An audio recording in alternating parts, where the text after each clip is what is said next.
नमस्कार मित्रांनो. निवडणूक आली. महानगरपालिकेच्या आता काही दिवसांवर निवडणुका आलेल्या आहेत आणि सर्वांचं लक्ष जे लागलेलं आहे, अगदी मीडियापासून सोशल मीडियापर्यंत सगळ्यांचं लक्ष लागलं आहे, ते म्हणजे मुंबईची महानगरपालिका. हो, मुंबई महानगरपालिका. आणि इथं सत्ता कोणाची येणार? बघा, काही नेते असं बोलतायत की शिवसेनेने सत्ता 25 वर्ष उपभोगले, त्या 25 वर्षात काय केलं, किती तरक्की केली, सामान्य माणसासाठी, मुंबईकरांसाठी, मराठी माणसासाठी काय केलं. परंतु हे ओरडणारे लोक 25 वर्ष यांच्याबरोबर सत्तेत होते, राखणदार होते.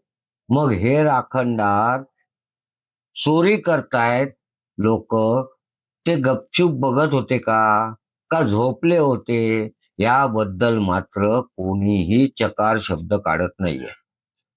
म्हणजे निवडणुका आल्या की त्यांनी चोरी केली. अहो, पण त्यांनी चोरी केली, त्यांच्याबरोबर तुम्ही पण होतात ना. पण उदाहरण धरू की दोन लोक जे आहेत ते चोरी करायला जातात आणि त्याच्यामधला एक जण पकडला जातो आणि त्याच्याकडून ऐकल्यावर दुसऱ्याचं नाव समोर आल्यावर दुसऱ्याही पकडला जातो. पोलिसांच्या भाषेत नंबरकारी असं म्हटलं जातं. मग शिवसेनेनी 25 वर्ष भाजपमध्ये चोरी केली तर भाजप त्यांचा नंबरकारी झाला ना हो. कारण तो राखणदार पण होता, त्यांच्या सोबत पण होता, सत्तेत पण होता. दुसरी गोष्ट, आज 2017 पासून प्रशासक बसलेला आहे. महानगरपालिकेच्या निवडणुकाच झालेल्या नाहीयेत. मग महानगरपालिकेचा कारभार कोण चालवतंय? प्रशासक ना. मग प्रशासक कोणाच्या आदेशाने चालतं? राज्य सरकारच्या ना. मग राज्य सरकारमध्ये कोण बसलेत? कोणाचे मुख्यमंत्री होते? युतीचे ना. एकदा शिवसेनाचे एकनाथ शिंदे, दुसऱ्यांदी भाजपचे देवेंद्र फडणवीस हेच होते ना. मग या लोकांनी काय केलं? तेव्हा तर प्रशासक होता ना, यांच्याच आदेशाने चालत होतं ना. मग भ्रष्टाचार, इतर गोष्टी, रस्त्यांची दुरुस्ती नाही. एक रस्ता खोदलाय तर दुसरीकडे लगेच एक रस्ता कंप्लीट व्हायच्या अगोदर दुसरीकडे खोदला जातो. या सगळ्या ज्या घडामोडी आहेत या कोणी केल्या? कोणी केल्या? राज्य सरकारने ना. मग राज्य सरकारमध्ये कोण आहे? शिवसेना आहे? नाही ना. मग त्याबद्दल बोला की. कधीच बोलत नाहीत त्याबद्दल हे लोक. असो, आपल्याला यात काही पडायचं नाही. परंतु आज मुंबईचं जर एकंदर चित्र पाहिलं तर ही निवडणूक आहे की एखादा सिनेमा असं आपल्याला म्हणावं लागतं. कारण रस्त्यावर नेते कमी आणि स्टार कलाकार जास्त दिसत आहेत. आणि याच स्टार प्रचाराचा तमाशा आपल्याला बघायला मिळतोय. मनोज तिवारी, रवी किशन, निरुहा आणि थेट उत्तर भारतातून आलेले मोठे चेहरे मुंबईत सभा घेत आहेत. पण प्रश्न हा आहे, मुंबईचे प्रश्न सोडवायला हे मुंबईत आलेत का? मुंबईचे प्रश्न हे सोडवणार आहेत का?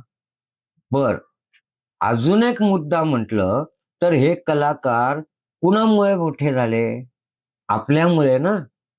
मतदार मुंबईच्या जनतेमुळे, देशातल्या जनतेमुळे हे कलाकार मोठे झालेत. सामान्य जनता यांनी तिकीट काढलं, सिनेमे पाहिले आणि या पैशातूनच या कलाकारांचे बंगले उभे राहिलेत.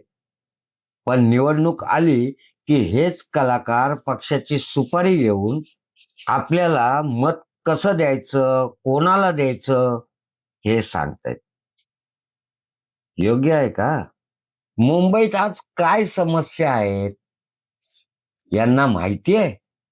महागाई, बेरोजगारी, ट्रॅफिक, घर भाडं परवडत नाही, पाणी, आरोग्य, प्रदूषण, कोणाला घर विकत घ्यायचं तर परवडत नाही. या समस्यांवर या स्टार प्रचारकांनी कधी आवाज उठवलाय का? हे स्टार प्रचारक निवडून येणाऱ्या नगरसेवकांनी काम केलं नाही तर त्यांना जाब विचारायला येणार आहेत का? की हे फक्त भाषण करून विमानात बसून निघून जाणार? आपल्याला काय वाटतं मित्रांनो? कमेंट करून नक्की सांगा. बघायला गेलं ना मित्रांनो, तर मुंबई ही कुणाची प्रयोगशाळा नाहीये. मुंबई कुणाच्या इमेज बिल्डअपची जागा नाहीये.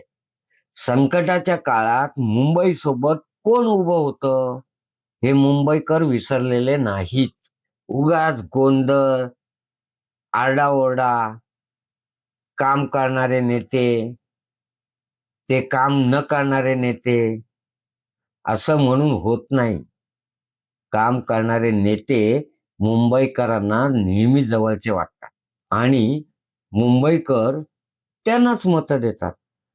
हे स्टार तुमच्या मुलांना नोकरी देणार आहेत का? हे स्टार तुमचा ट्रॅफिक कमी करणार आहेत का? हे स्टार तुमचं घर चालवणार आहेत का? हा प्रश्न कधीतरी स्वतःला आपण विचारा. उत्तर मिळेल नाही. असले तर मला सांगा. फक्त चेहरा ओळखीचा आहे म्हणून मत आपण द्यायचं का? याचा विचार आपण केला पाहिजे. ग्लॅमरला, स्टेजवरच्या नाच गाण्याला आपण बघून मतदान करणं चुकीचं आहे. तर जमिनीवरच्या कामाला मत द्या. कारण ही निवडणूक स्टारसाठी नाही. ही निवडणूक मुंबईच्या भविष्यासाठी आहे. आपण विचार करा, विचारपूर्वक मत द्या आणि ठरवा की काम करणारा नेता कोण आहे. आपण ठरवा पडद्यावरचा हिरो आणि काम करणारा हिरो कोण आहे आणि दाखवून द्या मतदानातनं हीच गोष्ट. कारण काय आहे मित्रांनो, लोक किती ओरडून देत, पण 25 वर्षामध्ये शिवसेनेनी मुंबई लुटली म्हणणारे यांच्या सोबतच होते. राखणदार म्हणून किंवा जवळचे मित्र, सहकारी काही म्हणा, पण हे होते. मग मुंबईमध्ये लुटालूट करत असलेल्या लोकांना बोलताना आपण त्यांच्या सोबत होतो हे का सांगत नाहीयेत? त्यावेळेस आपण सोबत राहून हे लुटत होते तेव्हा आपण काय केलं याबद्दल का बोलत नाहीयेत? हा मनात प्रश्न उभा राहतो. मित्रांनो, व्हिडिओ आवडला असेल तर व्हिडिओला लाईक करा, चॅनलला सबस्क्राईब करा आणि व्हिडिओला जास्तीत जास्त शेअर करा. मी हेमंत कुमार केळकर परत भेटण्याचा वादा करून आपली रजा घेतो.